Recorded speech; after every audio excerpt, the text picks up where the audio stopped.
എന്നിട്ട് അമ്മ പറഞ്ഞു, ഇവിടെ മലയാളം പഠിച്ചിട്ട് ഒരു കാര്യമില്ല, നമുക്ക് നമ്മളെ നാട്ടിൽ പോയിട്ട് ചേർക്കാം.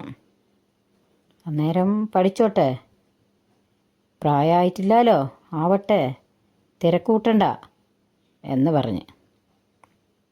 ശരി, അപ്പോൾ കുട്ടി അതങ്ങ് വിശ്വസിച്ച്. അമ്മയല്ലേ പറയുന്നത്, വേറെ ആരല്ലല്ലോ. അപ്പം നമ്മളെ തമിഴ്നാട്ടിൽ കൊണ്ടുപോയിട്ട് സ്കൂളിൽ അമ്മ ചേർക്കുമായിരിക്കുമല്ലേ, നമുക്ക് അവിടെ നിന്ന് പഠിക്കാം എന്നേ മനസ്സിലൊരു ചെറിയൊരു ആശ്വാസം ഉണ്ടായിരുന്നു. അതിന് ഇനിയും ഇല്ലേ ഒരു 3-4 മാസം, അതുവരെ ഇവിടെ നിൽക്കണ്ടേ. അന്നേരം അച്ഛനും അമ്മയും പണിക്ക് പോയതിൻ്റെ ശേഷം ഈ കുട്ടി സെൽവി എന്തു ചെയ്ത്, ഒരു ചെറിയ ഒരു ചാക്കെടുത്തുകൊണ്ട് അവിടെ ഇല്ല ഒരു പാറയിലേക്ക് പോയി.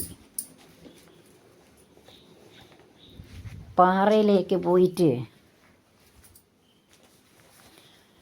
അവിടെ പാറയ്ക്കിങ്ങനെ വെടിവെക്കും.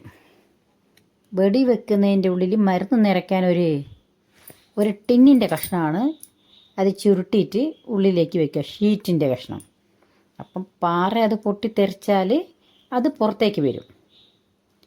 അപ്പം അങ്ങനത്തെ കണ്ട സാധനങ്ങൾ അവിടെ കുറേ ഉണ്ടാവും പാറയിൽ. അപ്പോൾ പണി ഒരുപാട് ആൾക്കാർ അവിടെ നിന്ന് പണി ചെയ്യുന്നുണ്ട്. ഇത് ഇങ്ങേ ഭാഗത്ത് ഇല്ല, പണിയെടുക്കുന്നില്ല. ഒരു ദിവസം അപ്പുറത്തും ഒരു ദിവസം ഇപ്പുറത്തായിട്ടാണ് അവിടെ പണിക്കാർ പണിയെടുക്കുക. അപ്പോൾ ഈ വെടിവെക്കാത്ത സ്ഥലത്തുനിന്ന് ഈ കുട്ടി പോയിട്ട് അവിടെ ഉള്ള ടിന്നിൻ്റെ കഷ്ണങ്ങളൊക്കെ ഓരോന്നായിട്ട് പെറുക്കി ആ ചാക്കിലേക്ക് നിറച്ച് കൊണ്ടുവന്നു. പക്ഷെ അത് ഒരു ചാക്കുണ്ടെങ്കിലും 1 കിലോ ഉണ്ടാവും, വെയിറ്റ് ഉണ്ടാവില്ല. ഒരു പപ്പടം പോലത്തെ ഒരു സാധനമാണത്. അത് വീട്ടിലേക്ക് മുറ്റത്ത് കൊണ്ടിട്ടിട്ട്, വീട്ടിലൊരു ചെറിയ മുട്ടയുണ്ടല്ലോ, ഇതെല്ലാം ചെറുതായിട്ട് മടക്കി ആ മുട്ടി കൊണ്ട് ഇങ്ങനെ അടിച്ച് അവിടെ കൂട്ടി വെച്ചിട്ടുണ്ട്. അപ്പോൾ അമ്മ പണിയും കഴിഞ്ഞ് വൈകുന്നേരം വരുന്നുണ്ട്. വന്ന് നോക്കുമ്പോൾ ഈ സാധനം അവിടെ ഉണ്ട്. ഇതാരെ അവിടെ കൊണ്ടിട്ടേ, ഇതെന്താ എന്ന് പറഞ്ഞ്. അന്നേരം പറഞ്ഞ്, ഞാനും അമ്മ അവിടെ കൊണ്ടിട്ടത്. എന്തിനാ കൊണ്ടിട്ടേ, ഇനി എവിടെ നിന്ന് എടുത്തതല്ല എന്ന് ചോദിച്ച്. ഞാൻ പാറയിലേക്ക് പോയതാ, അവിടെ നിന്ന് അതൊക്കെ ഞാൻ എടുത്തു കൊണ്ടുവന്നതാ എന്ന് സെൽവി അങ്ങോട്ട് പറഞ്ഞ്. നിന്നെ ആരാ അവിടെ പോകാൻ പറഞ്ഞത് ഇതൊക്കെ എടുത്തുകൊണ്ട് വരാൻ? നീ പോയിട്ട് ഇതൊക്കെ എടുത്തുകൊണ്ട് വന്നിട്ടാണ് ഇവിടെ കഴിയുന്നത്. ഇതെന്തിനാ ഞാൻ ആവശ്യമില്ലാത്ത പണിക്ക് നിൽക്കുന്നത് എന്ന് അമ്മ പറഞ്ഞ്. അതിന് കുട്ടി മറുപടി പറഞ്ഞ്, എനിക്ക് ഒറ്റയ്ക്ക് ഇവിടെ ഇരുന്നിട്ട് നേരം പോകുന്നില്ല അമ്മേ, എല്ലാവരും സ്കൂളിൽ പോയില്ലേ, എന്നെ നിങ്ങൾ സ്കൂളിൽ വിടുന്നില്ലല്ലോ, ഞാൻ എന്ത് ചെയ്യാനാ, എനിക്ക് സമയം പോകുന്നില്ല, ഞാൻ ഒറ്റയ്ക്ക് എന്താന്ന് വെച്ചാൽ കളിക്കേണ്ടത് എന്ന് പറഞ്ഞ്.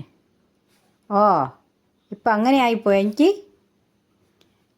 ഒറ്റയ്ക്ക് നിനക്ക് കളിക്കാൻ പറ്റുന്നില്ലല്ലേ, സ്കൂളിൽ അന്ന് ഞാൻ എന്നോട് പറഞ്ഞതല്ലേ, അമ്മ മതി അച്ഛൻ വേണ്ടാന്ന് പറയാൻ പറഞ്ഞപ്പോൾ നീ എന്ത് ചെയ്ത്, നീ എന്നെ ചതിച്ചതല്ലേ, നിനക്ക് ഇത്ര ഉണ്ടെങ്കിൽ എനിക്ക് എത്ര ഉണ്ടാവും വീര്യം എന്നമ്മ പറഞ്ഞ്.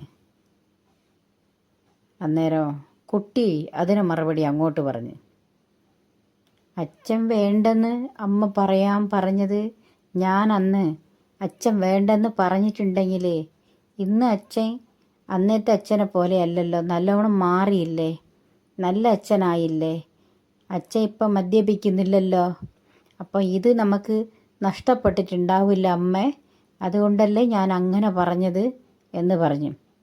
അതിന് അമ്മ ഒരു മറുപടി പറഞ്ഞു, എടി ധിക്കാരി, ഇങ്ങനെയെല്ലാം സംസാരിക്കാൻ നീ ആയോ, ഇങ്ങനെയെല്ലാം ആരാ നിന്നെ പഠിപ്പിക്കുന്നത്, നിൻ്റെ നാവ് വല്ലാത്ത നാവ് തന്നെയാ എന്ന് പറഞ്ഞു. കുട്ടി ഒന്നും അനങ്ങിയില്ല. അമ്മ ദേശീയക്കാരത്തിയല്ലേ, എടുത്ത പാട് ഷെടോപിടോന്ന് അടിയല്ലേ കിട്ടുക. ഒരു കുട്ടിയാ, നമ്മളെ കുട്ടിയാ, പാവ, അടിക്കാൻ പാടില്ല എന്നൊന്നും വിചാരിക്കില്ലല്ലോ. ആ വെറുപ്പ് വന്നാൽ ആ വെറുപ്പിൽ കൊന്നുപോയിട്ടുണ്ടെങ്കിൽ ചാവും, അത്ര തന്നെ. പക്ഷേ കുട്ടിക്ക് കുറച്ച് ആയുസ്സുള്ളത് കൊണ്ട് ചത്തില്ല. ഇതെത്ര അടിയാ കൊണ്ടത്, ചവിട്ടും കൊത്തും അടിയും എല്ലാം കിട്ടൂല അമ്മേൻ്റെ അടുത്തുനിന്ന്. പക്ഷെ അച്ഛൻ അടിക്കില്ല. അച്ഛൻ മദ്യപാനി ആണെങ്കിലും അച്ഛൻ കുട്ടീനെ തൊടൂല. അതുകൊണ്ടാണ് കുട്ടിക്ക് അച്ഛനോട് ബഹുമാനം കൂടുതലുള്ളത്. മദ്യപിക്കുന്നതെന്ന് പറയുന്ന ഒരു വിഷയമാണ് അച്ഛൻ്റെ അടുത്ത് പറ്റാത്തത്. പിന്നെ ഒരു തെറ്റ് അച്ഛൻ ചെയ്ത്, അത് ഇല്ലെന്ന് പറയാൻ പറ്റൂല, അത് തെറ്റാണ്. തെറ്റ് ആര് ചെയ്താലും തെറ്റ് തന്നെയല്ലേ, അത് ഇല്ലെന്ന് പറയാൻ പറ്റൂല, അതൊക്കെ ശരിയാണ്. പക്ഷെ എന്നാലും തെറ്റെന്ന് പറഞ്ഞാൽ അതിനൊരു മാപ്പുണ്ടാവില്ലേ? ഇവിടെ അതല്ല, മാപ്പില്ല. തെറ്റ് ചെയ്താൽ ഒരു കാലിലൊരു എന്തെങ്കിലും ഒരു ആണിയോ എന്തെങ്കിലും തറച്ച് കഴിഞ്ഞിട്ടുണ്ടെങ്കിൽ അപ്പാടും കാല് വെട്ടി മുറിച്ച് അങ്ങോട്ട് മാറ്റിക്കളയണം. അതാണ് അമ്മേൻ്റെ ഒരു ചിട്ട, അമ്മേൻ്റെ ന്യായം അങ്ങനെയാണ്. അത് നന്നാക്കിയല്ലേ എടുക്കുക, അത് അപ്പാട് ഒഴിവാക്കി കളയണം. അങ്ങനെ ഒഴിവാക്കാൻ പറ്റുമോ? അതാണ് അമ്മേൻ്റെ ഒരു വല്ലാത്ത ഒരു അമ്മേൻ്റെ മനസ്സിലൊരു മുറിപ്പാട് പോലെ അത് നിൽക്കുന്നുണ്ട്. അതുകൊണ്ടാണ് ഈ കുട്ടീനെ സ്കൂളിൽ വിടാൻ അമ്മ സമ്മതിക്കുന്നില്ല. എന്നിട്ട് പിന്നെ അമ്മേനെ എതിർത്തുകൊണ്ട് ഒന്നും ചെയ്യാൻ പറ്റൂലല്ലോ. ഇപ്പം ഇങ്ങനെ ഓരോരോ ദിവസങ്ങൾ ഇങ്ങനെ കഴിഞ്ഞു പോയി.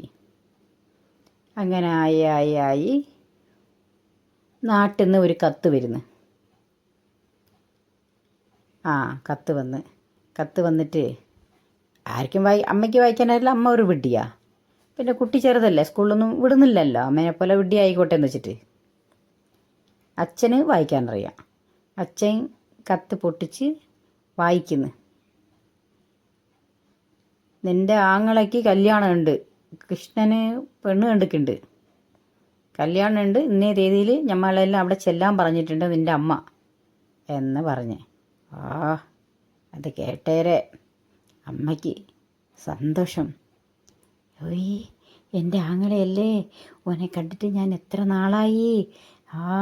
ഞാൻ അങ്ങനെ ഓനെ കൊണ്ടുനടന്നതാ, ഞാൻ അവനെ ഇങ്ങനെ കൊണ്ടുനടന്നതാ, എൻ്റെ ആങ്ങളയാ, എൻ്റെ പൊന്നാ, എൻ്റെ മുത്താ എന്നൊക്കെ പറഞ്ഞ് ഓലെ ആങ്ങളയല്ലേ എന്നൊക്കെ പറഞ്ഞിട്ട് പിന്നെ പിറ്റേ ദിവസം തൊട്ട് വേഗം പണിക്ക് പോകാൻ തുടങ്ങി. അമ്മയ്ക്ക് കൊണ്ടുപോകണ്ടേ, ആങ്ങളയും അമ്മയും അനിയത്തീൻ്റെ മക്കളും എല്ലാവരും ഇല്ലേ. അന്നേരം വേഗം പോയി കിട്ടുന്ന പൈസ കൊണ്ടാച്ച് അതിൻ്റെ സമയം എത്തുമ്പോൾ നാട്ടിലേക്ക് പോയി. സെൽവിയും അച്ഛനും അമ്മയും 3 ആളും കൂടി അവിടെ പോയി ഇറങ്ങിയിട്ട് അപ്പോഴൊക്കെ തിരുനെൽവേലിക്ക് ട്രെയിനില്ല, ഉണ്ട്, പക്ഷേ ഇവിടുന്ന് അങ്ങോട്ടേക്ക് പോകുന്ന ട്രെയിനില്ല. അപ്പോൾ ഇവിടുന്ന് കൊല്ലത്തുനിന്ന് കയറിയാൽ ശങ്കരൻ കോവിൽ എന്ന് പറഞ്ഞ സ്ഥലമുണ്ട്, അവിടേക്കാണ് ട്രെയിനുള്ളത്. അപ്പോൾ അതിലേക്ക് പോയി അവിടെ ഇറങ്ങി അവിടെ നിന്ന് പിന്നെയും പോണ്ടേ, ഒരു 30 കിലോമീറ്റർ ഉണ്ട് അങ്ങോട്ടേക്ക്. അവിടെ ബസ് പോകണം, ബസ്സിൽ കയറി പോയി. അതൊരു വില്ലേജാണ്. അവിടെ പോയി നോക്കുമ്പോൾ അവിടെയുണ്ട് ഒരു 700 വീടുണ്ടാവും അവിടെ നോക്കുമ്പോൾ ഒരു സ്കൂള് കാണുന്നത്.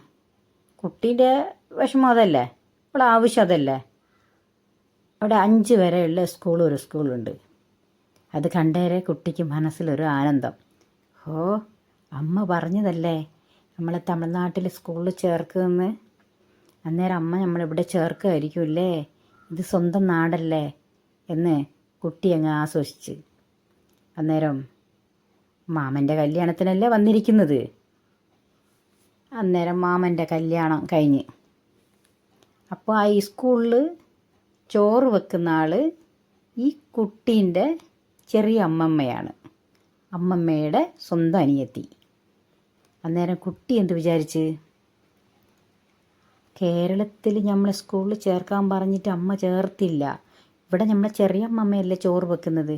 അതുകൊണ്ട് അച്ഛനും അമ്മയും നമുക്ക് ഒപ്പ് വെക്കണം എന്നില്ല. അമ്മമ്മ പറഞ്ഞാൽ മാഷും ടീച്ചറും നമ്മളെ സ്കൂളിൽ അങ്ങ് ചേർക്കും എന്ന് കുട്ടി വിചാരിച്ച്. കുട്ടിക്കറിയില്ലല്ലോ രക്ഷിതാക്കൾ ഒപ്പ് വെക്കണം എന്നുള്ളത്. ആരെങ്കിലും ഒരാൾ വെച്ചാൽ മതി, എങ്ങനെയെങ്കിലും പഠിച്ചാൽ മതി എന്നല്ലേ ഓളെ ചിന്ത എന്ന് കുട്ടി വിചാരിച്ച്. അപ്പോൾ സ്കൂളിൽ ചേർത്തിട്ടൊന്നുമില്ല. അവിടെ കുറേ കുട്ടികളില്ലേ, ബന്ധുക്കളും എല്ലാവരും ഉണ്ടല്ലോ. ഓലെ കൂടെ പോയി അവിടെ ക്ലാസ് കുട്ടി ഇരുന്ന്. അമ്മ കുറേ സമയമായി ഇങ്ങനെ കുട്ടീനെ തപ്പുന്ന, കുട്ടീനെ കാണുന്നില്ല. കുട്ടി സ്കൂളിലല്ലേ ഉള്ളത്. അങ്ങനെ എങ്ങനെയും തപ്പിപ്പിടിച്ച് എങ്ങനെയോ സ്കൂളിലെത്തി അമ്മ. അമ്മേനെ കാണുമ്പോൾ കുട്ടിക്ക് ഒരു പേടി, എണീച്ച് വന്ന്. പിന്നെ കുറേ ആൾക്കാരെ മുന്നിൽ ഷിണ്ടി കാട്ടാൻ പറ്റില്ലല്ലോ. എന്നാലും സെൽവി ഇങ്ങോട്ട് വാ എന്ന് പറഞ്ഞ് അന്നേരം പുറത്തേക്ക് വന്ന്. അന്നേരം അമ്മമ്മയില്ലേ, ചെറിയ അമ്മമ്മയില്ലേ അവിടെ. അപ്പം ചെറിയ അമ്മമ്മ പറഞ്ഞ് ലൈക്ക് ചെയ്ത് സബ്സ്ക്രൈബ് ചെയ്യണേ.